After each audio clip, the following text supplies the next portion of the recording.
K2, a racing game of mountain climbing and exploration in which you will lead two explorers in an adventure all the way up to the top of the K2. At least this is where you're trying to get your explorers, and you're hoping to get there and get them down from there before they become popsicle for the Yetis.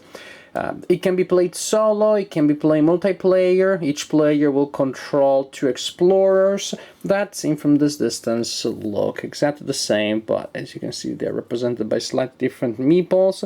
This guy just has larger pants that fall in a funny way on his waist.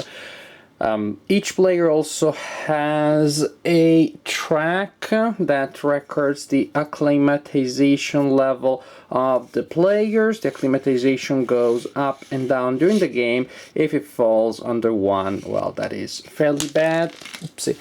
Because that means that, yes, you have become a popsicle for the Yetis. Each player has a deck of cards. All the decks are the same. At the beginning of the game, each player shuffles the cards, gets a hand of 6, and at the end of each turn, you draw back up to 6, and you have to go through your entire deck before you can reshuffle the deck. That means that some cards are good, some cards are bad. Once you use the good ones, you have to go through the entire deck, including the bad ones, before you get to reshuffle the deck, and you get some good cards back. There is weather that will change throughout the game. Weather tiles are shuffled at the beginning of the game. There is a weather marker that will move from space to space. When it reaches the last space on a tile, it goes to the next space on the next tile. And in this way, the stack of weather tiles also acts as the turn track. There are 6 tiles, 3 turns per tile. Each turn represents a day. The expedition, the game, lasts 18 turns or 18 days. And there are 2 possible sets of weather tiles. One for the summer and one for the winter. Winter, guess what, is harsher. Also, the map is double-sided. There are 2 different nets that go up the K2, nets of locations, and this is the easier side of the board. The other side is much harder. So between 2 sides of the board and 2 sets of tiles, you have quite a bit of replay opportunities there. What else is that is important? Risk tokens that you could place face down at the beginning of the game. I like to put them in a little cup. 3 of them are selected randomly and placed face up at the beginning of the game.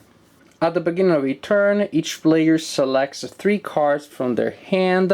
Those cards are selected simultaneously and secretly and placed face down. The players commit to those cards. Then they reveal the cards simultaneously and they look for the player that has the highest total movement points. Movement points are represented by numbers with the green background. Numbers with the light blue background are acclimatization points, which are important to stay alive. The player with the highest total of movement points will have to select a risk token. The selected one will be replaced by another one from the cup later. And risk tokens, well, if you get a 0-1, that's okay, you don't get any penalty. Otherwise, you will get a risk token with a red number, and that represents a penalty that you have to pay by spending movement point or acclimatization points. The game is extremely simple. You use the movement points for the turn that, well, where you committed your cards for those points. Use the points to move up the mountain, to move your people. And you can use the cards all on the same guy. You can divide the cards between the explorers that you have. The movement cost to move from area to area is indicated by a yellow number, 2, 2, 2, 3, all the way up there. If there isn't a yellow number, that means that the cost is 1. Also, there are some areas with a light blue number. Those are acclimatization points that you acquire. Oops, oh man, the camera's falling. The rollbook was falling on the cards. This is not good. I don't think people should start climbing potentially deadly mountains when the omens don't look good like this. Okay. Where were we? I wish I had the foggiest.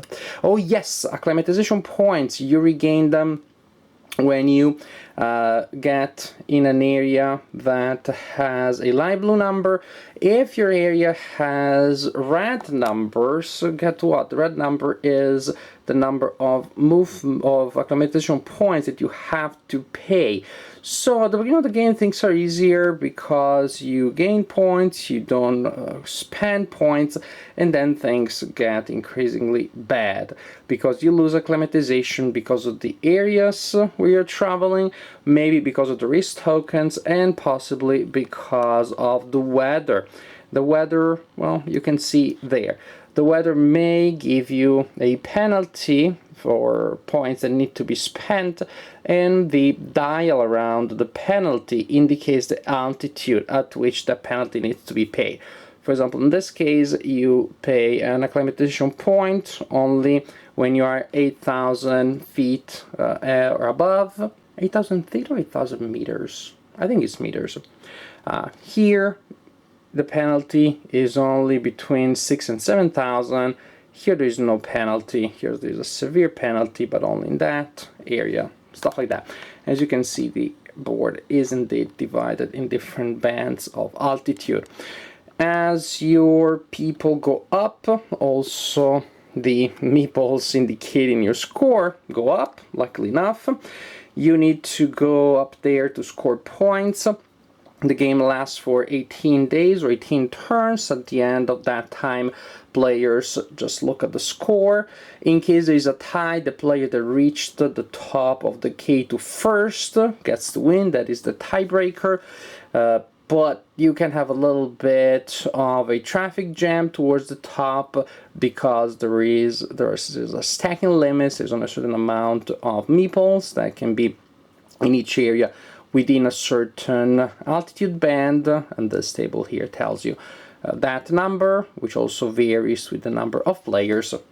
Your alive meeples will be worth the total number of points that they have earned. A meeple that dies because the acclimatization level falls below 0 is only worth a single point.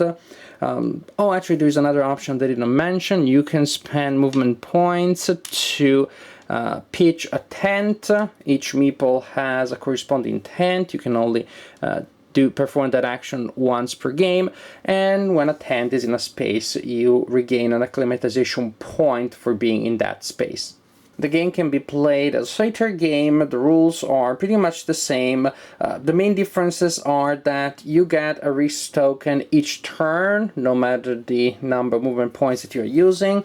When one of your people dies, the game is over immediately, and you simply look at the number of points that you have at that point, and then you compare the number of points that you scored with this table here so that you know the level of victory or shame that you achieved in that adventure.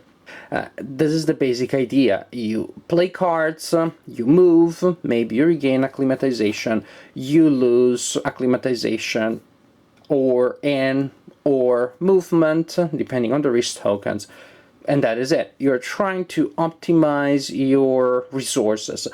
That is a big thing. Definitely there is a strong resource management component here. But that is also tied to a spatial puzzle, because of course there will be traffic jams. Positioning on the map is important. Figuring out how to combine the two aspects, your hand and the meeples that are going on the mountain, is really a big part of the game, if not 99% of the game. If anything, the player interaction is really not all that great. Again, you have that possibility of interfering with the way in which the people are climbing on the mountain, but it's not huge. It's pretty much almost like everybody's playing their solitaire game. Not as much as in, say, Race for the Galaxy, but there's a little bit of that feel there. What is really great, though, is that this game is oh so thematic. It is incredibly thematic. You do get the feeling that, well, the story is about climbing a mountain and there are dangers involved, and what really you get the strong feel for is the sense of progression. Everything starts so easily, just like a stroll around, la la la la la, and then you get up there and you're almost dying and you can't breathe and it is so cold and the weather all of a sudden just is cruel against you.